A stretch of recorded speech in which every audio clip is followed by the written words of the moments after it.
Argentine football জাদুকর Lionel Messi ফিরেছেন inter মায়ামির মূল একাদশে আর ফিরেই গোল করে এনে দিয়েছেন নাটকীয় এক জয়। রোববার রাতে আটলান্টা ইউনাইটেডের বিপক্ষে 2-1 গোলে জিতেছে মায়ামি, যেখানে সমতাসূচক গোল করেছেন মেসি আর শেষ মুহূর্তের গোলে মায়ামির জয় নিশ্চিত করেছেন বদলি খেলোয়াড় ফাফা পিকল্ট।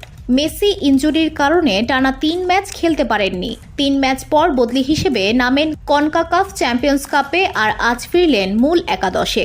তিনি ফিরলেন আর মাঠে নেমেই দেখালেন তার ম্যাজিক। ম্যাচের 20তম মিনিটে দারুণ এক গোল করে সমতা ফেরান তিনি। বসুন্ধরা, উত্তরা, বনশ্রী, কুড়িল ও বাড্ডা সহ রাজধানীর বিভিন্ন স্থানে অভিজাত ও অত্যাধুনিক মানের ফ্ল্যাট কেনার এক নির্ভরযোগ্য প্রতিষ্ঠান প্লেজেন্ট প্রপার্টিজ লিমিটেড। তাই আপনার স্বপ্নের আবাসনের জন্য আজই যোগাযোগ করুন।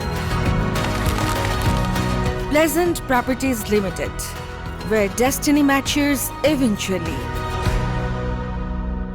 আটলান্টার মিডফিল্ডার বার্তোসলিশকে চমৎকারভাবে ছিটকে দিয়ে বল দখলে নেন, এরপর বুদ্ধিদীপ্ত চিপ শটে পরাস্ত করেন গোলরক্ষক ব্রাড গুজানকে।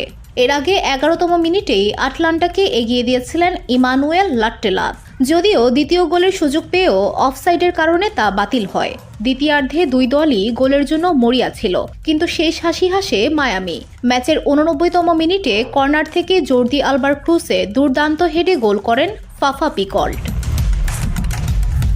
আটলান্টার ডিফেন্ডার আরজানি ফরচুনকে ফাঁকি দিয়ে বল জালে জড়ান তিনি, যা মায়ামির হয়ে তার প্রথম গোল। ম্যাচ শেষে মায়ামির কোচ হাভিয়ের মাসচেরানো বলেন, মেসি ইতিহাসের সেরা খেলোয়াড়। তার গোলের মতো সৌন্দর্যপূর্ণ গোল খুব কমই দেখা যায়। পিকল্টের গোলও আমাদের আনন্দ দিয়েছে। এই জয়ে 4 ম্যাচে 3 জয় নিয়ে এগিয়ে গেল ইন্টার মায়ামি। মায়ামি এরপর 29শে মার্চ ঘরের মাঠে ফিলাডেলফিয়া ইউনিয়নের বিপক্ষে নামবে। VOD Bangla news desk.